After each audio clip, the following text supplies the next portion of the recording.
ಈ ಕಾರ್ಯಕ್ರಮದ ಪ್ರಾಯೋಜಕರು ಗಡಿಯಾರ್ ಗ್ರೂಪ್ ಆಫ್ ಕಂಪನಿ.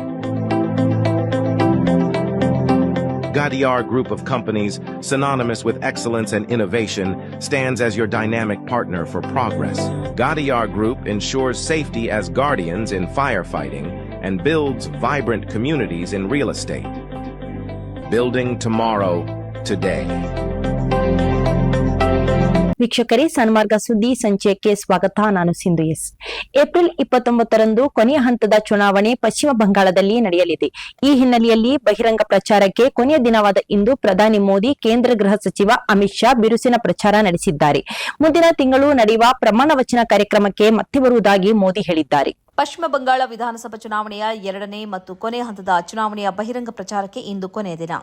ಬರಾಕ್ಪುರನಲ್ಲಿ ಪಕ್ಷದ ಪರವಾಗಿ ಪ್ರಚಾರ ನಡೆಸಿದ ಪ್ರಧಾನಿ ಮೋದಿ ಮತ್ತೆ ಪ್ರಮಾಣ ವಚನ ಕಾರ್ಯಕ್ರಮಕ್ಕೆ ಬರುತ್ತೇನೆ ಎನ್ನುವ ವಿಶ್ವಾಸದೊಂದಿಗೆ ದೆಹಲಿಗೆ ಹೋಗುತ್ತಿದ್ದೇನೆ ಎಂದು ಹೇಳಿದ್ದಾರೆ. ಪಶ್ಚಿಮ ಬಂಗಾಳದ ವಿಧಾನಸಭಾ ಚುನಾವಣೆಯಲ್ಲಿ ಇದು ನನ್ನ ಕೊನೆಯ ಪ್ರಚಾರದ ಸಭೆ. ಬಂಗಾಳದಲ್ಲಿ ಹಲವು ಜಾಗದಲ್ಲಿ ಸಭೆಯನ್ನು ನಡೆಸಿದ್ದೇನೆ. ಒಂದು ಹಂತಕ್ಕೆ ಇಲ್ಲಿನ ಜನರ ನಾಡಿಮಿಡಿತವನ್ನು ಅರಿತಿದ್ದೇನೆ. ಖಚಿತ ವಿಶ್ವಾಸದೊಂದಿಗೆ ನಾನು ವಾಪಸ್ ದೆಹಲಿಗೆ ಹೋಗುತ್ತಿದ್ದೇನೆ. ಮೇ 4ರ ಫಲಿತಾಂಶದ ನಂತರ ಬಿಜೆಪಿಯ ಶಪಥ ಗ್ರಹಣ ಕಾರ್ಯಕ್ರಮಕ್ಕೆ ಮತ್ತೆ ನಾನು ಬರಲೇಬೇಕು ಎಂದ ಮೋದಿ ಖಚಿತ ವಿಶ್ವಾಸದ ಮಾತನಾಡಿದ್ದಾರೆ. ಉತ್ತರ 24 ಪರಗಣ ಜಿಲ್ಲೆಯ ವ್ಯಾಪ್ತಿಯ ಬರಾಕ್ಪುರ್ನಲ್ಲಿ ಹಾಲಿ ವಿಧಾನಸಭಾ ಚುನಾವಣೆಯ ಕೊನೆಯ ಚುನಾವಣಾ ಪ್ರಚಾರ ಸಭೆಯಲ್ಲಿ ಮೋದಿ ಭಾಗವಹಿಸಿದ್ದರು. ಎಕ್ಸ್ ಮುಸ್ಲಿಂ ಯೂಟ್ಯೂಬರ್ ಸಲೀಂ ವಾಸ್ತಿಕ್ ಎಂಬ ವ್ಯಕ್ತಿಯ ನಿಜರೂಪ ಬಯಲಾಗಿದೆ. ಇಸ್ಲಾಂ ಅನ್ನು ಟೀಕಿಸಿ ಮತ್ತು ವಿಮರ್ಶಿಸಿ ಯೂಟ್ಯೂಬ್ ಆರಂಭಿಸಿದ ಈತನನ್ನು ಇದೀಗ ಉತ್ತರ ಪ್ರದೇಶದ ಪೊಲೀಸರು ಬಂಧಿಸಿದ್ದಾರೆ. 31 ವರ್ಷದ ಹಿಂದೆ 13 ವರ್ಷದ ಬಾಲಕನ ಕೊಲೆಗೆ ಜೈಲು ಶಿಕ್ಷೆ ಅನುಭವಿಸಿದ ಸಲೀಂ ಈ ಬಳಿಕ ಜಾಮೀನಿನ ಮೇಲೆ ಬಿಡುಗಡೆಗೊಂಡು ನಂತರ ಹೆಸರನ್ನು ಬದಲಾಯಿಸಿಕೊಂಡಿದ್ದ ಮತ್ತು ಇಸ್ಲಾಂನ ವಿರೋಧಿಯಾಗಿ ಮಾರ್ಪಟ್ಟಿದ್ದ. ಆತನ ಯೂಟ್ಯೂಬ್ ಚಾನೆಲ್ಗಳನ್ನು ಬಲಪಂಥೀಯರು ವ್ಯಾಪಕ ಪ್ರಮಾಣದಲ್ಲಿ ಹಂಚಿಕೆ ಮಾಡುತ್ತಿದ್ದರು. 1995 ಜನವರಿ 20ರಂದು 6ನೇ ತರಗತಿ ವಿದ್ಯಾರ್ಥಿ ಸಂದೀಪ್ನನ್ನ ಈ ಸಲೀಂ ಮತ್ತು ಅವನ ಸ್ನೇಹಿತ ಅನಿಲ್ ಕೊಲೆ ಮಾಡಿದ್ದರು. ಈತ ಬಾಲಕನ ಶಾಲೆಯಲ್ಲಿ ಕರಾಟೆ ತರಬೇತುದಾರನಾಗಿದ್ದ. ಇವನು ಸಂದೀಪ್ನನ್ನ ಅಪಹರಿಸಿ 30,000 ಕೇಳಿದ್ದ. ಸಂದೀಪ್ನ ತಂದೆ ಹಣ ಪಾವತಿಸಿದ್ದರೂ ಈ ಬಾಲಕನನ್ನ ಕತ್ತು ಹಿಸುಕಿ ಕೊಂದು ಚರಂಡಿಯಲ್ಲಿ ಎಸೆದಿದ್ದ. 1997ರಲ್ಲಿ ನ್ಯಾಯಾಲಯ ಈತನಿಗೆ ಜೀವಾವಧಿ ಶಿಕ್ಷೆ ವಿಧಿಸಿತು. 2000ರಲ್ಲಿ ಹೈಕೋರ್ಟ್ ಮಧ್ಯಂತರ ಜಾಮೀನು ನೀಡಿತು. ನಂತರ ಈ ಸಲೀಂ ಖಾನ್ ನೀರಿನಲ್ಲಿ ಮುಳುಗಿ ಸಾವನ್ನಪ್ಪಿದ್ದಾಗಿ ಮತ್ತು ತಮ್ಮ ಕುಟುಂಬ ಮತ್ತು ಸ್ಥಳೀಯರನ್ನ ತಾನು ಸತ್ತಿದ್ದೇನೆ ಎಂದು ದಾರಿ ತಪ್ಪಿಸಲು ಯಶಸ್ವಿಯಾದ. ಹರಿಯಾಣ ಮತ್ತು ಉತ್ತರ ಪ್ರದೇಶದ ವಿವಿಧ ಸ್ಥಳಗಳಲ್ಲಿ ವಿವಿಧ ಕೆಲಸಗಳನ್ನು ಮಾಡುವ ಮೂಲಕ ತಲೆಮರೆಸಿಕೊಂಡ. ಈ ಮಧ್ಯ ಸಲೀಂ ವಾಸ್ತಿಕ್ ಹೆಸರಿನಲ್ಲಿ ಯೂಟ್ಯೂಬ್ ಚಾನೆಲ್ ಅನ್ನು ಪ್ರಾರಂಭಿಸಿದ. ಇಸ್ಲಾಂನ ವಿರುದ್ಧ ಸರಣಿ ಕಾರ್ಯಕ್ರಮಗಳನ್ನು ಮಾಡಿದ. ಫೆಬ್ರವರಿ 27ರಂದು ಸಲೀಂನ ಮೇಲೆ ಗುಲ್ಫಾಮ್ ಮತ್ತು ಜಿಶನ್ ಎಂಬ ಸಹೋದರರು ದಾಳಿ ಮಾಡಿದರು. ಮಾರ್ಚ್ನಲ್ಲಿ ಉತ್ತರ ಪ್ರದೇಶದ ಪೊಲೀಸರು ಎನ್ಕೌಂಟರ್ ಮಾಡಿ ಈ ಇಬ್ಬರನ್ನು ಸಾಯಿಸಿದ್ರು. ದಾಳಿಯಿಂದ ತಪ್ಪಿಸಿಕೊಂಡ ಸಲೀಂಗೆ ಉತ್ತರ ಪ್ರದೇಶ ಪೊಲೀಸರು ಭದ್ರತೆಯನ್ನು ಒದಗಿಸಿದ್ದರು. ಆದರೆ ತಾವು ಭದ್ರತೆ ಕೊಟ್ಟದ್ದು ಜೀವಾವಧಿ ಶಿಕ್ಷೆ ಅನುಭವಿಸುತ್ತಿದ್ದ ಸಲೀಂ ಖಾನ್ಗೆ ಅನ್ನೋದು ಪೊಲೀಸರಿಗೂ ಗೊತ್ತಾಗಿರಲಿಲ್ಲ. ಬಳಿಕ ಗೌಪ್ಯ ಮಾಹಿತಿ ಆಧಾರದಲ್ಲಿ ಬೆರಳಚ್ಚುಗಳು ಮತ್ತು ಹಳೆಯ ಛಾಯಾಚಿತ್ರಗಳನ್ನು ಬಳಸಿ ನಡೆಸಲಾದ ಪರೀಕ್ಷೆಯಲ್ಲಿ ಈತ ಸಲೀಂ ಖಾನ್ ಅನ್ನೋದು ದೃಢಪಟ್ಟಿತು. ದೆಹಲಿ ಅಬಕಾರಿ ನೀತಿ ಹಗರಣಕ್ಕೆ ಸಂಬಂಧಿಸಿದಂತೆ ಹೈಕೋರ್ಟ್ ವಿಚಾರಣೆಗೆ ತಾವು ಮತ್ತು ತಮ್ಮ ಪರ ವಕೀಲರು ಹಾಜರಾಗುವುದಿಲ್ಲ ಎಂದು ದೆಹಲಿ ಮಾಜಿ ಮುಖ್ಯಮಂತ್ರಿ ಮತ್ತು ಆಮ್ ಆದ್ಮಿ ಪಕ್ಷದ ಸಂಚಾಲಕ ಅರವಿಂದ್ ಕೇಜ್ರಿವಾಲ್ ಲಿಖಿತವಾಗಿ ತಿಳಿಸಿದ್ದಾರೆ. ತಪ್ಪು ವ್ಯವಸ್ಥೆಯ ಮುಂದೆ ಮಂಡಿಯುವುದಕ್ಕಿಂತ ಆ ಶಿಕ್ಷೆಯನ್ನು ಅನುಭವಿಸಲು ಸಿದ್ಧ ಎಂದು ಪತ್ರದಲ್ಲಿ ತಿಳಿಸಿದ್ದಾರೆ.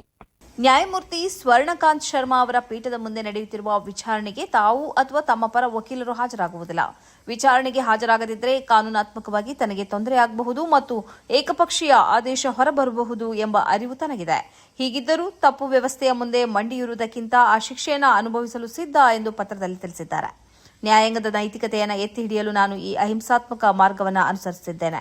ಸತ್ಯಾಗ್ರಹವೆಂದರೆ ಕೇವಲ ಪ್ರತಿರೋಧವಲ್ಲ, ಬದಲಾಗಿ ಅಧಿಕಾರದಲ್ಲಿರುವವರು ತಮ್ಮ ತಪ್ಪನ್ನು ತಿದ್ದಿಕೊಳ್ಳಲು ನೀಡುವ ಅವಕಾಶ. ಮೊದಲು ಅನ್ಯಾಯವನ್ನು ಸರಿಪಡಿಸಲು ಅಧಿಕೃತವಾಗಿ ವಿನಂತಿಸುವುದು. ಮನವಿ ವಿಫಲವಾದಾಗ ಮಾತ್ರ ಅಹಿಂಸಾತ್ಮಕವಾಗಿ ಸಹಕರಿಸದಿರುವುದು ಸತ್ಯಾಗ್ರಹದ ನಿಜವಾದ ಶಿಸ್ತು. ನ್ಯಾಯ ಸಿಗುವುದು ಮಾತ್ರವಲ್ಲ, ಅದು ಸಿಗುತ್ತಿದೆ ಎಂದು ಜನರಿಗೆ ಕಾಣಿಸಬೇಕು ಎಂದು ಪತ್ರದಲ್ಲಿ ಉಲ್ಲೇಖಿಸಿದ್ದಾರೆ. ಮಾನವನ ಜೀವಿತಾವಧಿಯನ್ನು 200 ವರ್ಷಗಳವರೆಗೆ ವಿಸ್ತರಿಸಲು ಸಹಾಯ ಮಾಡುವ ನಿರ್ಣಾಯಕ ಆವಿಷ್ಕಾರವನ್ನು ವಿಜ್ಞಾನಿಗಳು ಮಾಡಿದ್ದಾರೆ. ಆರ್ಕ್ಟಿಕ್ ಮಹಾಸಾಗರದಲ್ಲಿ 2 ಶತಮಾನದವರೆಗೆ ವಾಸಿಸುವ ಬಿಲ್ಲು ತಲೆಯ ತಿಮಿಂಗಿಲಗಳಲ್ಲಿ ಕಂಡುಬರುವ ವಿಶೇಷ ಪ್ರೋಟೀನ್ ವಯಸ್ಸಾಗುವಿಕೆಯ ವಿರುದ್ಧ ಹೋರಾಡುವ ಕೀಲಿಯಾಗಿದೆ ಎಂದು ಸಂಶೋಧಕರು ಕಂಡುಹಿಡಿದಿದ್ದಾರೆ ಎಂದು ವರದಿಯಾಗಿದೆ. ಈ ವಿಶೇಷ ಪ್ರೋಟೀನ್ಗಳು ದೇಹದಲ್ಲಿ ಡಿಎನ್ಎ ದುರಸ್ತಿಯನ್ನು ವೇಗಗೊಳಿಸುತ್ತದೆ ಮತ್ತು ಜೀವಕೋಶದ ಹಾನಿಯನ್ನು ತಡೆಯುತ್ತದೆ. ತಿಮಿಂಗಿಲಗಳು ಇತರ ಸಸ್ತನಿಗಳಿಗಿಂತ 100 ಪಟ್ಟು ಹೆಚ್ಚು ಈ ಪ್ರೋಟೀನ್ ಅನ್ನು ಹೊಂದಿರುತ್ತದೆ. ಈ ಪ್ರೋಟೀನ್ ಅನ್ನು ಮಾನವ ಜೀವಕೋಶಗಳ ಮೇಲೆ ಪರೀಕ್ಷಿಸಿದಾಗ ಸುಧಾರಣೆ ಕಂಡುಬಂದಿದೆ ಎಂದು ಅಧ್ಯಯನವು ತಿಳಿಸಿದೆ. ಸಾಮಾನ್ಯವಾಗಿ ದೊಡ್ಡ ದೇಹ ಮತ್ತು ಹೆಚ್ಚಿನ ಜೀವಕೋಶಗಳನ್ನು ಹೊಂದಿರುವ ಜೀವಿಗಳು ಕ್ಯಾನ್ಸರ್ ಬರುವ ಸಾಧ್ಯತೆ ಹೆಚ್ಚು. ಆದರೆ ದೈತ್ಯ ದೇಹದ ಬಿಲ್ಲು ತಲೆಯ ತಿಮಿಂಗಿಲಗಳಲ್ಲಿ ಇದು ಸಂಭವಿಸುತ್ತಿಲ್ಲ. ಸಾಮಾನ್ಯವಾಗಿ ದೊಡ್ಡ ದೇಹ ಮತ್ತು ಹೆಚ್ಚಿನ ಜೀವಕೋಶಗಳನ್ನು ಹೊಂದಿರುವ ಜೀವಿಗಳಿಗೆ ಕ್ಯಾನ್ಸರ್ ಬರುವ ಸಾಧ್ಯತೆ ಹೆಚ್ಚು. ಆದರೆ ದೈತ್ಯ ದೇಹದ ಬಿಲ್ಲು ತಲೆಯ ತಿಮಿಂಗಿಲಗಳಲ್ಲಿ ಇದು ಸಂಭವಿಸುತ್ತಿಲ್ಲ. ಇದರ ಹಿಂದಿನ ಪ್ರಮುಖ ಕಾರಣ ಈ ವಿಶೇಷ ಪ್ರೋಟೀನ್ನ ಕಾರ್ಯ ಎಂದು ವಿಜ್ಞಾನಿಗಳು ನಂಬಿದ್ದಾರೆ. ಶೆಫೀಲ್ಡ್ ವಿಶ್ವವಿದ್ಯಾಲಯದ ಸಂಶೋಧಕರು ನಡೆಸಿದ ಪ್ರಯೋಗದಲ್ಲಿ ಈ ಪ್ರೋಟೀನ್ ಅನ್ನು ಹಣ್ಣಿನ ನೊಣಗಳಿಗೆ ಚುಚ್ಚಿದಾಗ ಅವುಗಳ ಜೀವಿತಾವಧಿ ಹೆಚ್ಚಾಗಿದೆ. ಮಾತ್ರವಲ್ಲ, ಅವು ಮಾರಕ ವಿಕಿರಣವನ್ನು ವಿರೋಧಿಸುವ ಸಾಮರ್ಥ್ಯವನ್ನು ಪಡ್ಕೊಂಡವು. ಈ ಪ್ರೋಟೀನ್ ಸಸ್ತನಿಗಳಲ್ಲದ ಪ್ರಾಣಿಗಳಲ್ಲಿಯೂ ಕಾರ್ಯನಿರ್ವಹಿಸುತ್ತದೆ ಎಂಬ ಅಂಶವು ಮಾನವರಲ್ಲಿ ಅದರ ಅನ್ವಯದ ಸಾಮರ್ಥ್ಯವನ್ನು ಹೆಚ್ಚಿಸಿದೆ. ತಣ್ಣೀರಿನ ಸ್ನಾನದಂತಹ ಜೀವನ ಶೈಲಿಯ ಬದಲಾವಣೆಗಳು ದೇಹದಲ್ಲಿ ಈ ವಿಶೇಷ ಪ್ರೋಟೀನ್ ಮಟ್ಟವನ್ನು ಹೆಚ್ಚಿಸಲು ಸಹಾಯ ಮಾಡಬಹುದೇ ಎಂದು ವಿಜ್ಞಾನಿಗಳು ಅಧ್ಯಯನ ಮಾಡ್ತಾ ಇದ್ದಾರೆ. ಆದಾಗ್ಯೂ ಇದು ಮಾನವರಲ್ಲಿ ಎಷ್ಟು ಪರಿಣಾಮಕಾರಿ ಎಂಬುದನ್ನು ನಿರ್ಧರಿಸಲು ಹೆಚ್ಚಿನ ಸಂಶೋಧನೆಯ ಅಗತ್ಯ ಇದೆ ಎಂದು ವಿಶ್ವವಿದ್ಯಾಲಯದ ವಿಜ್ಞಾನಿಗಳು ಹೇಳಿದ್ದಾರೆ. ಪಶ್ಚಿಮ ದಂಡೆಯ ಸಮುದ್ರ ಪ್ರದೇಶದಲ್ಲಿ ಪ್ಯಾಲೆಸ್ತೀನಿಯರ ವಿರುದ್ಧ ಇಸ್ರೇಲ್ ವಸಾಹತುದಾರರು ಲಿಂಗ ಆಧಾರಿತ ಲೈಂಗಿಕ ಹಿಂಸಾಚಾರ ನಡೆಸಿದ್ದಾರೆ ಎಂದು ಹೊಸ ವರದಿಯು ದಾಖಲಿಸಿದೆ. ಇಂತಹ ಲೈಂಗಿಕ ಹಿಂಸೆಯ ದುರುಪಯೋಗವು ಗಾಜಾದ ಬಲವಂತದ ವರ್ಗಾವಣೆಗೆ ಕೊಡುಗೆ ನೀಡಿದೆ ಎಂದು ಹೇಳಲಾಗಿದೆ. ಮಹಿಳೆಯರಿಗೆ ಲೈಂಗಿಕ ಕಿರುಕುಳ ನೀಡುವುದು ಅವರನ್ನ ಅಲ್ಲಿಂದ ವಲಸೆ ಹೋಗುವಂತೆ ಮಾಡುವ ಆಯುಧವಾಗಿ ಬಳಕೆಯಾಗಿದೆ. ಅವರ ದೈನಂದಿನ ಜೀವನ ಭಯದಿಂದ ಕೂಡಿದೆ. ಇಸ್ರೇಲಿ ವಸಾಹತುಗಾರರು ಸೇನೆಯ ಎದುರೇ ಇಂತಹ ಲೈಂಗಿಕ ಕ್ರೌರ್ಯವನ್ನು ಎಸಗಿದ್ದಾರೆ ಎಂದು ನಾರ್ವೆಯ ನಿರಾಶ್ರಿತ ಮಂಡಳಿ ನೇತೃತ್ವದ ವೆಸ್ಟ್ ಬ್ಯಾಂಕ್ ಪ್ರೊಟೆಕ್ಷನ್ ಕನ್ಸೋರ್ಟಿಯಂ ವರದಿ ತಿಳಿಸಿದೆ.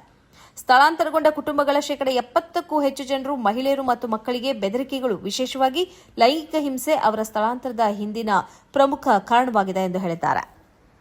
ಇದು ಈ ಹೊತ್ತಿನ ಸುದ್ದಿ ಸಂಚ. ನಿರಂತರ ಸುದ್ದಿಗಾಗಿ ವೀಕ್ಷಿಸಿ ಸನ್ಮಾರ್ಗ ನ್ಯೂಸ್. ಸುದ್ದಿಗಳ ಸಂಖ್ಯೆಯಲ್ಲಿ ಸತ್ಯದ ಮೊಂಬತ್ತಿ.